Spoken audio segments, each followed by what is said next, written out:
What a privilege it is to start day 2 with all of you. I want to thank again the ABTA for allowing me to be a part of this phenomenal event. Thanks to each of you, and thanks for prepping me and helping me, and it's been fantastic. I also want to thank the chairs for selecting these topics and for being so patient and family-centered. Thank you. I'd also like to say to everybody listening and to each of you here, thank you for being you, and thank you for all that you do. You matter and you're amazing. Clap for yourself.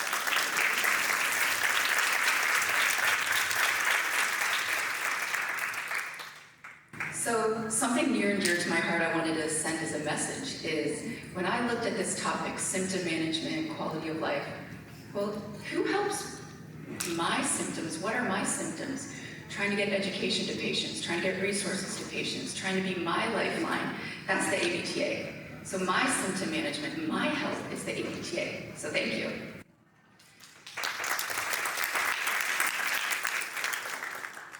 So I'm going to introduce a phenomenal couple in just a minute who's enriched my life greatly. But we're going to start the ground of what is symptom management and what is support.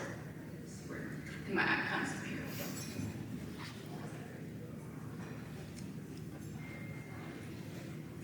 All right, so we think about helping the total person.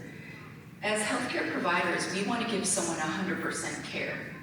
But what is that, right? Sometimes we're actually trying to slow down the tumor, slow down the tumor's progression, lower the volume, try to keep it away longer, try to help the best treatment with the least side effects. On the other hand, nobody's defined by that healthcare issue. You're a total amazing person, your family is incredible, and you're not defined by that one health issue. So we also care about people's symptoms, safety, quality of life, your agency, your personhood, your values, your wishes. We want to keep all of those into consideration through the lifelong continuum of that patient.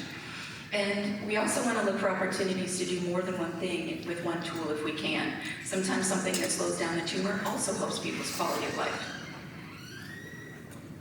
So we want to help people live their best, longest life. That again might be lowering the tumor burden or the tumor symptoms or lowering the treatment-related symptoms.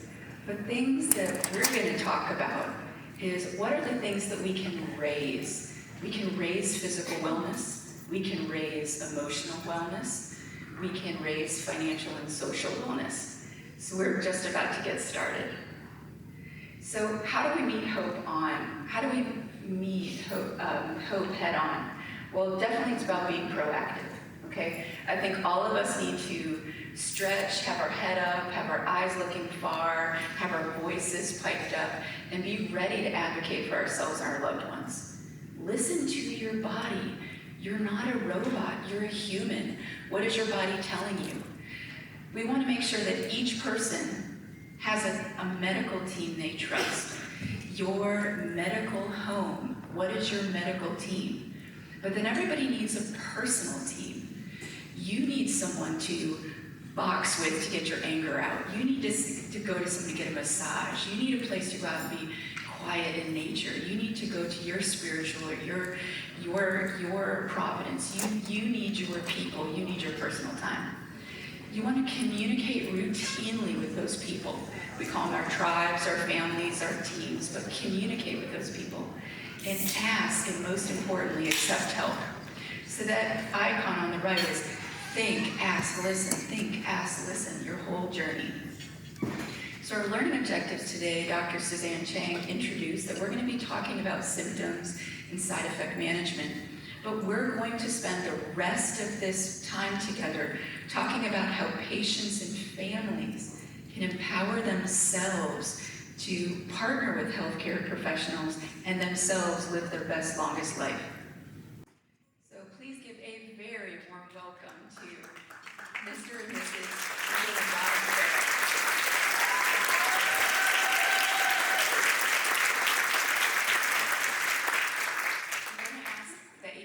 Folks to please post in Cuba Neill's awesome video from last year. He talked about clinical trials and has an awesome video that's really become a cult favorite.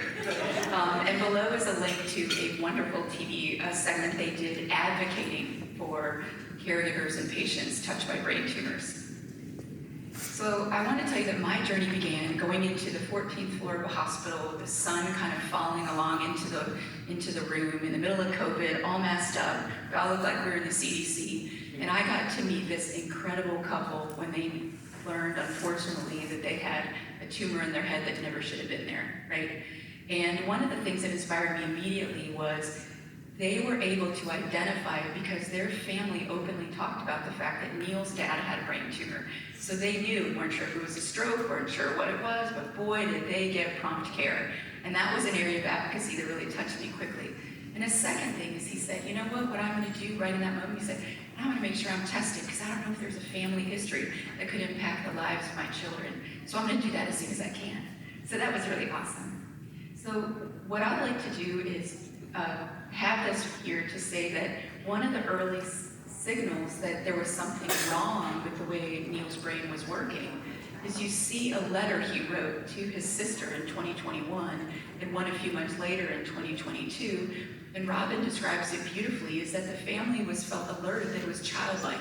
His handwriting was all messed up, the words didn't make sense, and that was an early giveaway something was wrong. And so when they let Robin know that, very quickly she got him into the healthcare system. So I'm going to leave this slide on for a while in case you want to look at these websites. But these are also in Whova, and they're of course in the recorded. But these are some of the websites that we'll use as we are working with patients to help drive them to good symptom care. What I'm going to open this up to are the topics that Neill really experienced. And it is very serendipitous that they are not the topics that are going to be talked about in the breakout sessions later.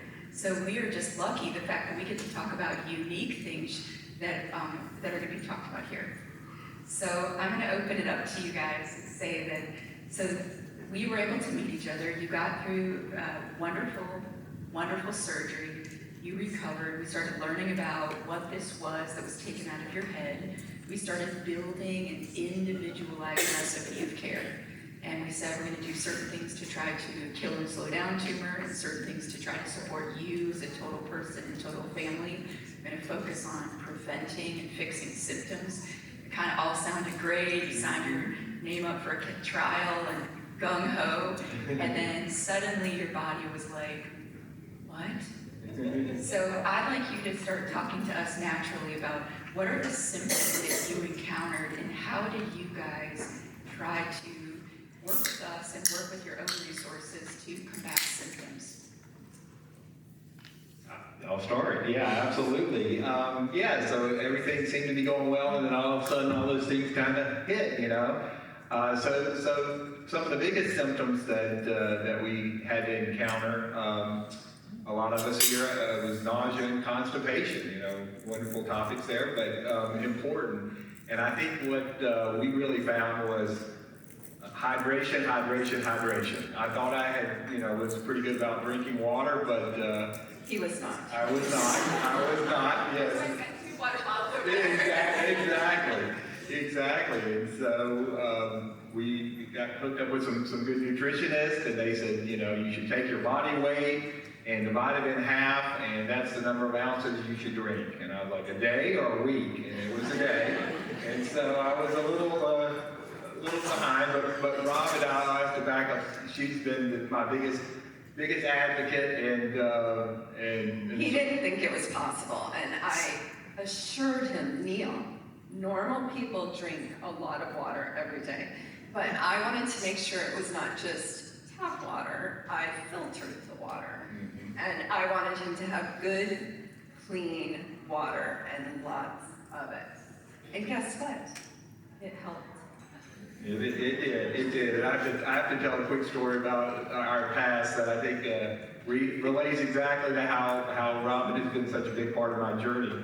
When we got married 15 years ago, see, I got it right, 15 years ago up in the mountains of North Carolina, it was a beautiful outside ceremony, and we had just exchanged our vows, and we were turning around as husband and wife and walking down the aisles, and we were waving to all our friends on the side, and we were trying to be good to the environment. So instead of throwing rice, they were throwing dried herbs. And so as we were going down, waving, all of a sudden I had my mouth open and the herbs were getting on my tongue, and I thought, this is gross. And so the very first thing I said to my new wife after the vows was, keep your mouth shut. But she has not done that in our 15 years, and thankfully she has not. That's outstanding. That's outstanding. Some of the things that you encounter when we talk about nausea means different things to different people. We all experience it different. So I think I'd like you to talk a little bit more as a couple about taste changes and how did you deal with that with family meals and how people love with food, and how did you outsmart the fact that your taste changed and you had sort of food aversion or food apathy, you just weren't really hungry or thirsty, and then that just nothing ever kind of seemed to go through your system easy anymore, right? You had to work on it. So Sure. Talk a little bit more about that and what were the ways you outsmarted that? Okay, well, he had, before this, he thought that saltine crackers and cheeses were the perfect diet. And so he has learned a lot since then. You know, roughage, we eat everything organic. You know, I knew a lot of toxins were coming into his body, and so I wanted to lower his toxic load. But I knew that a lot of roughage, cruciferous vegetables were going to be good for him. You know, I gave him senna in the morning, and Miralax, and as far as food, it was a whole new learning curve from saltines and cheeses. So, you know, I had to convince him, let's eat greens for every meal. Let's eat, you know, sometimes he would say, I can't eat that, I can't eat that. And I was like, okay, what can you eat?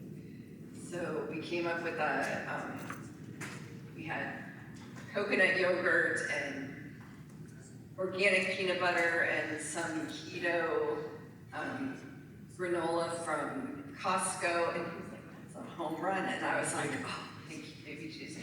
Because we just, you know, I got something in him and it was a win for me. You know, just every little step, it was a win.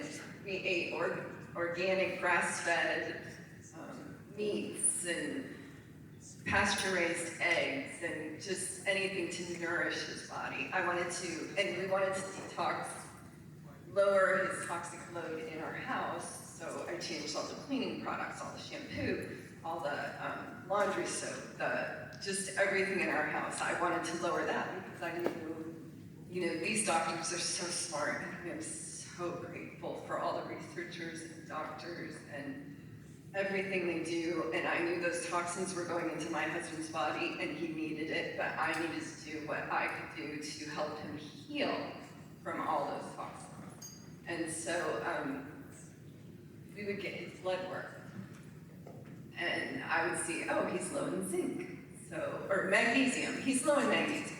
Let's give him some magnesium. And Dr. Dunbar told us one time that, you know, his red blood cells were going down. And she said something about papaya leaf extract, and I was like, oh, I'm on it. So next thing you know, he's taking papaya leaf extract. And then there came a time when we got we hired this nutritionist who deals with cancer. She helped us with the nausea. She said ginger tea and peppermint tea, so I would take that with us to the infusions, and I would pack our little snacks and water, and That sounds like you're really taking a lot of tools in. So, Neill, tell me if we've missed things. I know that you work with wellness centers, you work with nutritionists, you saw your own nutritionist, you did research, you experimented with things, how they would taste. We talked about going through a tour of the grocery store, the kids aisle, the frozen section, the refrigerated section. These are often small packaged and nutritious. We talked about 20 small little meals a day, like evolutionarily we foraged and a few nuts, a few berries, a few this, a few that. Say, let's do 20 small little meals a day. Tell me some more things that you drew upon in addition to what Robin said to help you outsmart some of those symptoms. Yeah, I think in just kind of the environment that we were in. For example, one thing that we did is we took up beekeeping. And that was in a lot of different ways, just being around the sounds and the smells of the bees and the vibration, just kind of the peace that brought us. So tried to really be aware of that, spending a lot more time outdoors, those kind of things. Fantastic. So we talked about, taste changes, nausea, constipation, things not running through you. Tell me about your overall energy level and what did you do to try to keep your energy levels up during your treatment? I think just kind of acknowledging that it was going to change. I kind of always been sort of the Energizer bunny and always had to go. So I've never been one to nap much, but I did discover napping and I didn't really enjoy it, but I knew I needed to. So just kind of taking a pause at times and realizing how I might feel one day was certainly going to be different the next, or maybe an hour later, and kind of give myself some space to be where I needed to be in the moment. But also we did lots of walks, Mm-hmm. and sometimes you didn't feel like moving, so we have done a lot of Cupid shuffle in our house. Yes, we do. We had a lot of dance parties in the kitchen as well, and we also started doing hot saunas as well, and some cold plunges, and we've just been trying a lot of different things, and some seem to have helped. So we would talk about concepts like energy conservation, doing the things that you most want to do at the time you think you have the most energy to do it, and really planning a day and a week and a month and saying, what are the things I most want to do with my family, or the things I really need to make in terms of my healthcare goals. There's a lot of terms we talk about: insomnia or sleep disorders. We talk about fatigue and a word called hypersomnolence, which is like being too tired for too long during the day. And there are a variety of non-medicine ways we approach that. And then sometimes we need medicines. But from your perspective, how did you work on him trying to save his energy but yet tucker him out that he could get a really good quality night's sleep? How did you do that? Well, he, like you said, he did not like to nap, but after his infusions, he would do 3 days of infusions and then 18 days off and then 3 days of infusions. Pretty much by the third day, he was pretty tired. So, I would just remind him it's okay to slow down, to nap, to, let's just chill tonight and you'll feel better tomorrow. And I don't know, what else? Yeah, just know that it may be different from time to time, and that was okay, and just manage how we needed to in that situation. Well, not only is it exhausting on your body, it's also just exhausting mentally. I said at the beginning, we're not robots, we're humans, and we're perfectly imperfect, and every day we wake up just trying to do the best we can on planet Earth. But it's exhausting to do this. So how did you guys work as a couple and work with different elements of the healthcare system to keep, mentally, as strong as you could? Well, I have to say that I got the best advice ever from a very good friend who has a daughter who has a glioblastoma, and she, I'm a worrier and I'm a crier, and I, just going to those dark places, I told my friend Cynthia, I said, I just cannot imagine my life without my husband, and she said, then don't. And that kind of flipped a switch for me. And she said that her youngest daughter is struggling because her other daughter has a glioblastoma. And Cynthia said, now is not the time to grieve. There may be that season, but now is not that season. And that just really, reminded me. And every time I go to that dark place, I just think of Cynthia and what an angel and what the best words, best advice anybody could give me, because he's here and look at him, he's so handsome. He's so funny.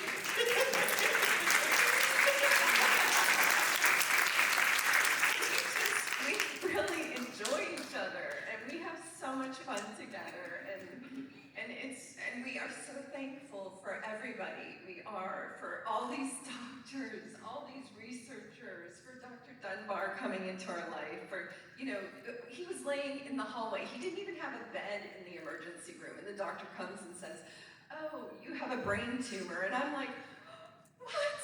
What? Why is this happening?" And Neill said, "Oh, because you wouldn't give me a beagle. You wouldn't give me a beagle." And then everybody was saying, "Oh, Dr. McCracken's going to come see you." And I'm like, who's Dr. McCracken? I didn't know, but he is like,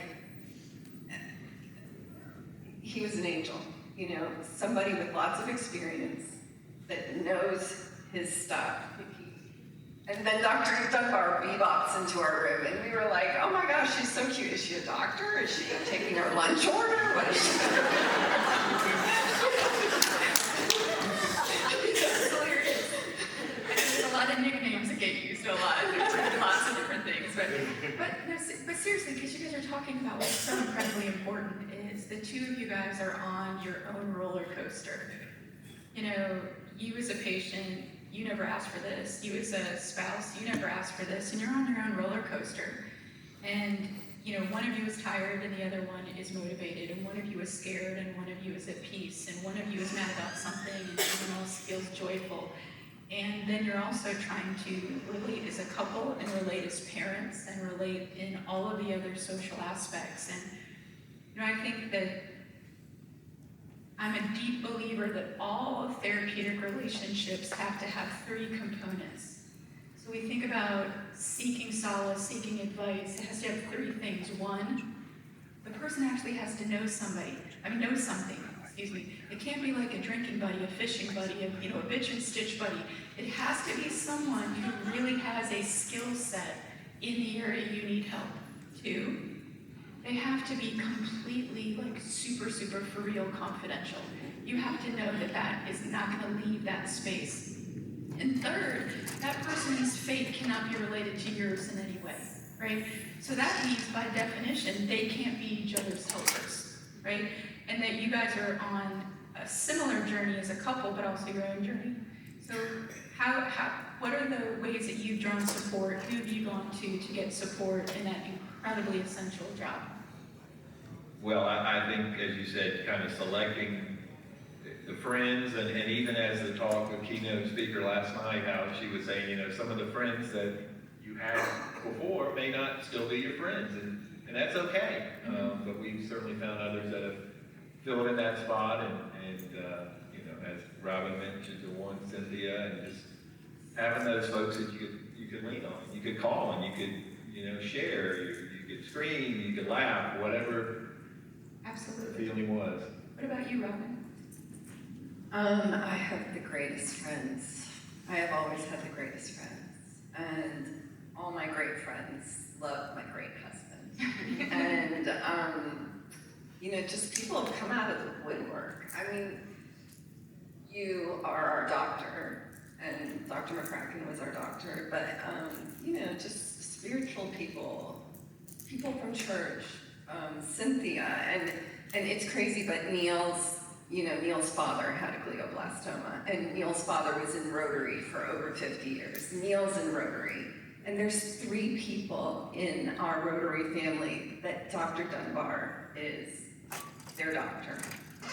Neill and 2 others, it's so crazy. So we have our own little Dr. Dunbar fan group in our Rotary. Absolutely. How did am I just learning this kind of stuff here? Start making sure I have residents and everything now. Okay. But seriously, the attention, this is your life, your body, your journey, and this is all about trying to do this in your artistry, right? So here you are on your life story, trying to live your best, longest life in your artistry. How do you guys plan, which I think is a beautiful phrase. It was chosen as one of the topics of the ABTA a few years ago, and it's an archived webinar you should look up. But it was, how do you manage simultaneously your bucket list and your grocery list at the same time?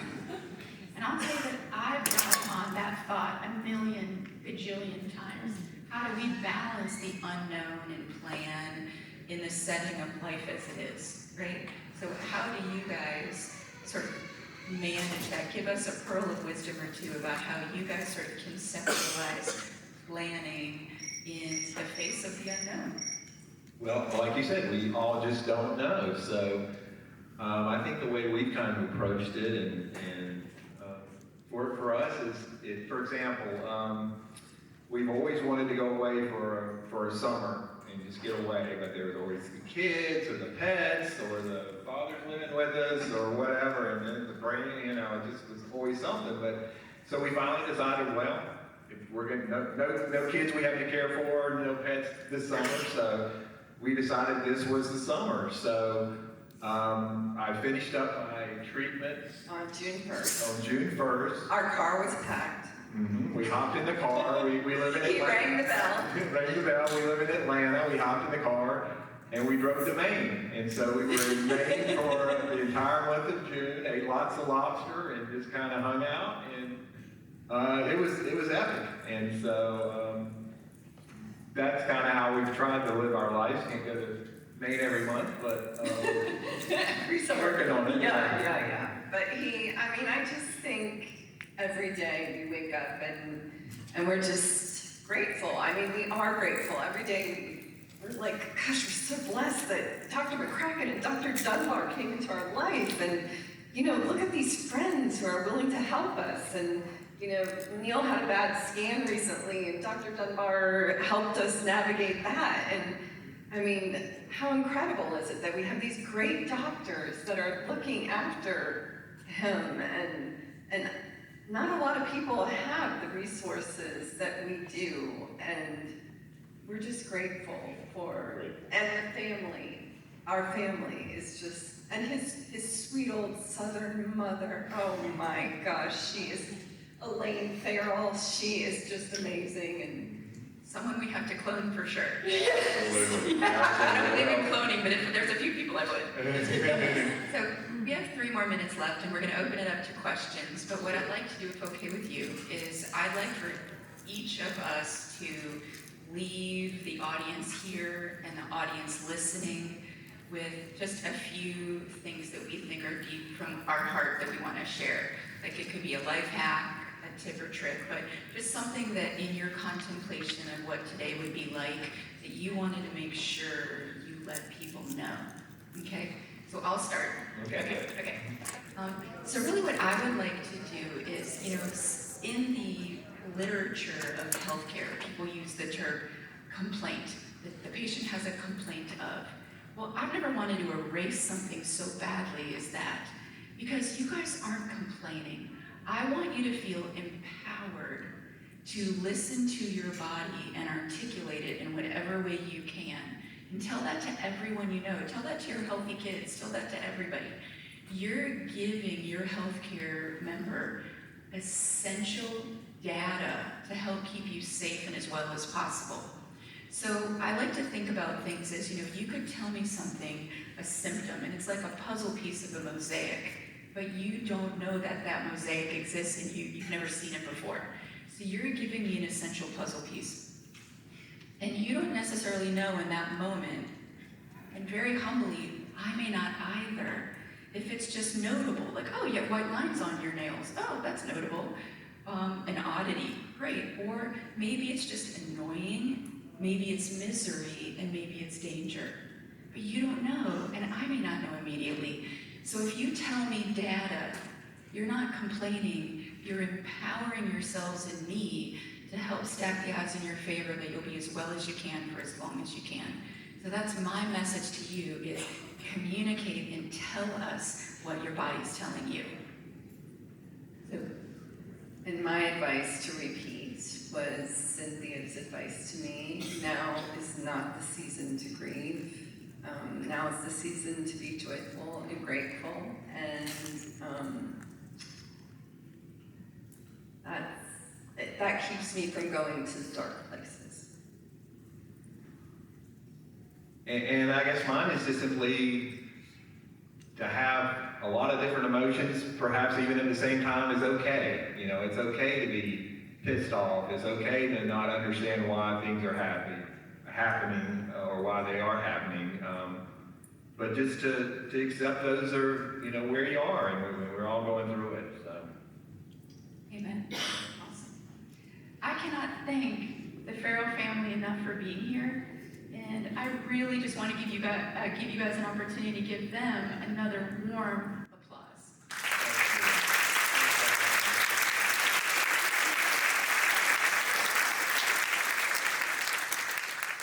we have time for questions?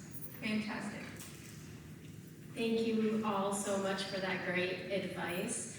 We do have time for questions, so as a reminder, if you would like to submit your question using the Whova app, you can click the session Q&A button on the app home screen and make sure you are submitting questions for the Managing Symptoms and Side Effects session. If you prefer to ask your question out loud, just raise your hand and one of our volunteers will walk over to you with the mic. So I'll start with a question that we have on the app, and this question is related to diet. So I know, Robin, you talked a lot about some of the dietary changes that you all made and that you used a nutritionist. Can either of you or Dr. Dunbar, you as well, share any advice on how to find a nutritionist and to start making some of those changes? I don't know if I can recommend who we used. There was this book, it was called, I think, The Metabolic Diet, but somebody sent, I think Neill's sister sent us an article, and it was Remission Nutrition was the nutritionist, and they know their stuff, and they are incredible. And I wish I would have reached out to them to tell them they should come here, because they totally. But in addition to that, you know, we sought out different, in fact, through Piedmont, they had a nutritionist who was wonderful as well. So I think we just tried to collect information from a lot of different sources, and that worked well for us. Some of the resources I put in earlier page, we, in addition to high-level nutritionist information with medicines, we also want to make sure our patients have opportunity to work with integrative specialists that really look at total person care and often work with nutritionists. We try to give a lot of medicine-specific information about this medicine may lower your platelets, these are natural ways you can raise your platelets, to really try to walk a family through a food-based way to help them with not only minimizing symptoms, but trying to prevent or delay symptoms. So nutritionist, integrative medicine, and specific medication or symptoms, situation, information. It's great. Thank you so much. I see we have a question back there. My name is Ramakrishna, and thank you. It was, I really enjoyed all three of your perspectives. This is also a question about diet, and this is for both Dr. Dunbar as well as the Ferrill family. What are your views on fasting? You know, I had a friend who's used fasting as a way, and he feels really great, and he believes that that has improved his health by leaps and bounds. And he fasts 24 hours, this is 24 to 36 hour fast. He fasts 3 times a month. What does the science say on that? Is there any science or any kind of study done on it? And what are your personal experiences with that? Thank you. That's an excellent question, and something that has become more in the common dialogue recently. First of all, I'll say that there are a lot of spiritual beliefs where there are fasting religious holidays, and I respect those greatly. And we navigate with great love around those fasting episodes to make sure that someone is not getting cancer treatment at a time when they want to be observing their religious fasting beliefs, and that's important. I'm a great believer in, the best is in moderation. So earlier in my career, did more metabolic, sort of metabolism-based research. But ultimately, whether it's a strict keto diet or a modified keto diet or intermittent fasting, I think one of the pearls that I would share with you guys that is incredibly practical is that a lot of those diets and those nutritious ideas are with a person who's in a state of wellness. That we've got a person who, to no fault of their own, has a tumor that we're trying to give state-of-the-art treatment to, and we are on purpose pharmacologically giving a malady to their body. And so I'm very respectful of unintended consequences. If someone is too low blood sugar or feels too lightheaded or sick, that they fall and crack their noggin and get a bleed in their head or twist their ankle or are too tired to enjoy their loved ones or unintendedly are taking so many substances we don't know how they play together in the liver that they wind up having liver toxicity, we've heard them not help them. And so I think that there is a rule of moderation. But that's why we want to get people to the leading experts as much as possible. And I think I'm going to say a plug really quickly because it fits with what you talked about. I think there are some incredibly underutilized services in wellness, integrative medicine, nutritionists, different types of therapists, including what's called physical medicine and rehab. But let's not forget our pharmacists. So by law, pharmacists are legally bound to counsel you on anything you put in your mouth or on your body within a year of something else they've prescribed you, right? So that's your CVS pharmacy, your Walmart pharmacist, your cancer pharmacist, your TRICARE, Medicare, Champa, Blue Cross Blue Shield, medical advocate pharmacist. You can ask for an herb supplement medicine consultation. And you can ask for them to go into their super secret herb supplement database and try to identify any unknown or known complications or sort of interactions. But just know that those tools are out there. But don't forget about your pharmacist too, is being able to counsel you. So, you know, you lived these questions, because these are questions your family and friends asked you. Well, does your doctor have you on keto? Does your doctor have you on this? How did you navigate that? Yeah, we tried keto and felt like that was helpful. We didn't stick to it as probably as true as we should have. I did do a little bit of fasting around my treatments when I would have the chemo. I had some infusions, and He would do like 14-hour fasts, which, you know, so he would eat 10 hours during the day and then not for 14, which was huge for him, huge, you know, so, yeah, Cheetos, but he, you know, just every little bit counts, so he could have the rest and digest session that he needed. Thank you so much for those wonderful answers.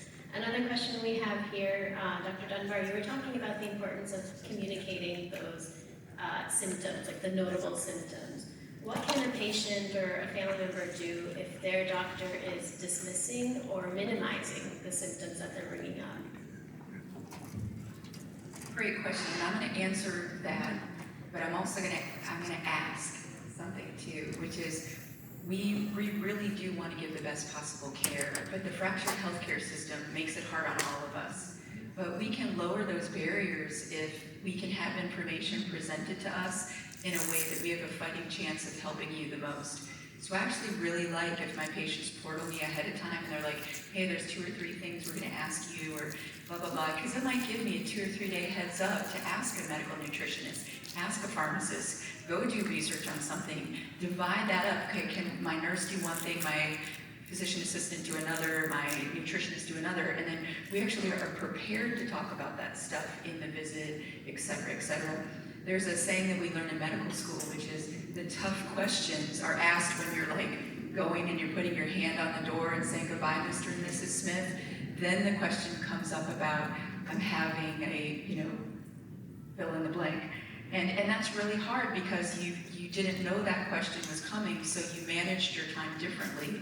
You love and value that person, you want to honor that request, but you already have like 14 more patients like waiting for you, and you're like, man, I wish I would have known that.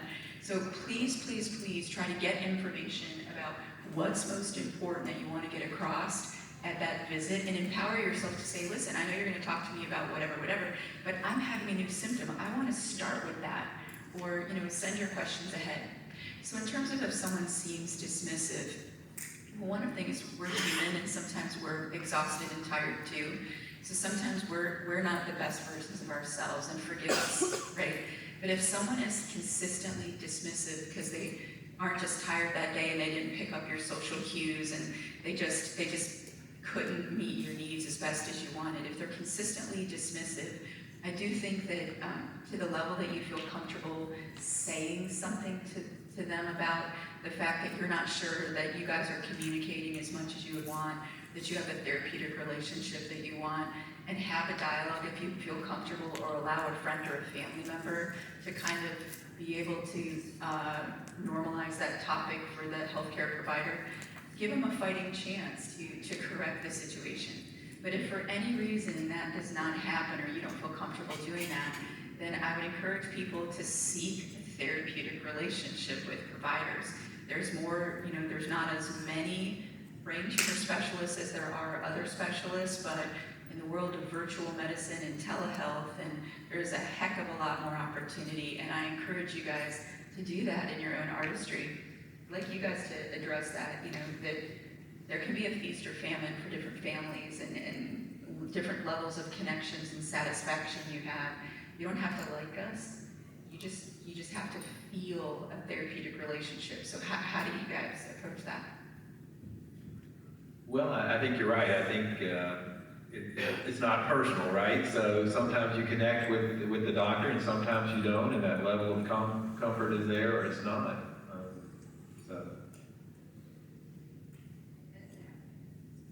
As an advocate, I think my background, I'm a court reporter and I do a lot of medical malpractice depositions, so I learn a little bit about a lot of things, so I have a lot of questions sometimes, and I think that, worked towards our advantage, that I was a better advocate for Neill because I knew, not that I had to advocate at all, because these wonderful people just showed up and came to us. So we did see one doctor, and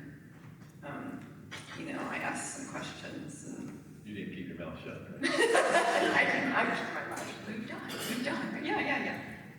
Thank you so much.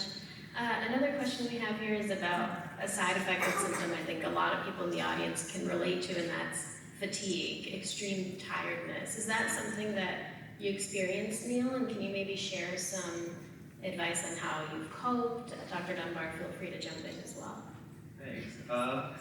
I think I've been fortunate where I wouldn't say I had extreme fatigue, but kind of back to when I did, I think I had to kind of let go and say, okay, it's okay if you go lay down. It's okay if you don't do the laundry or whatever, that I felt like I needed to do. So I think just, understanding it's going to be different from a day-to-day perspective, and do what you need to do to take care of yourself. He is kind of an Energizer bunny, and within the first week of him being home, he was outside mowing the lawn. So, all of our neighbors were shocked and impressed. But I did have to remind him. He would say, I don't know why I'm so tired. And I said, you just had brain surgery.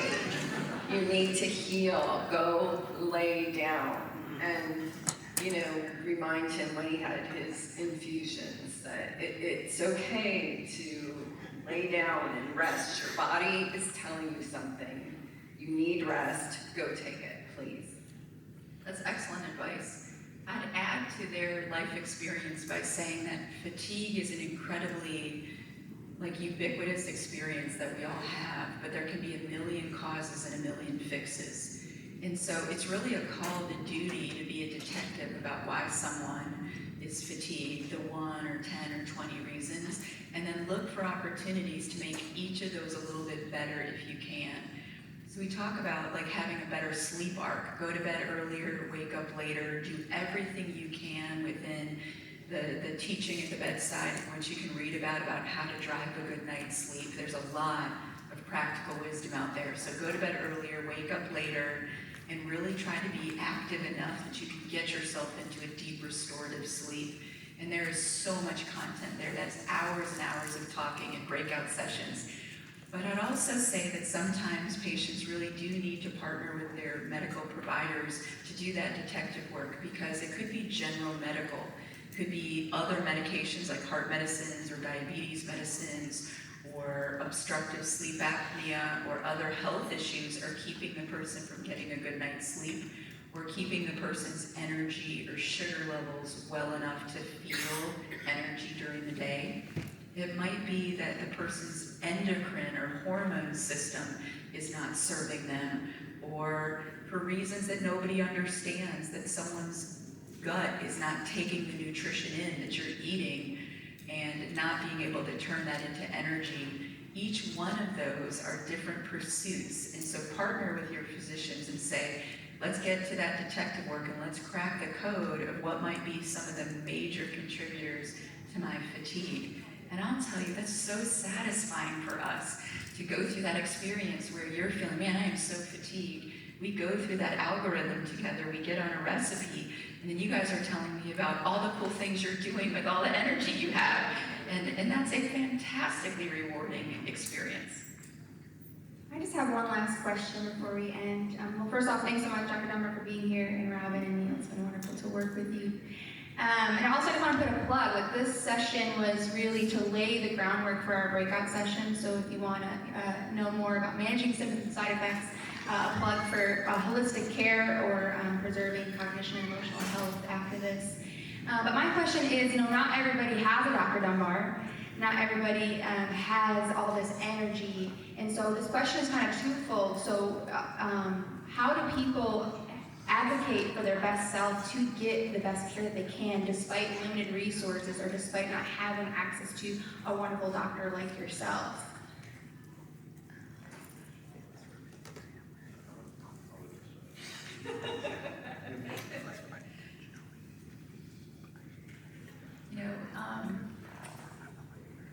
I wish everyone had a complete healthcare team. I wish everyone had a medical family that they really, really, really were able to get access to. And there are people that just live too far away from a major center. They don't have the ability or the financial means to travel, or caregivers to help drive them.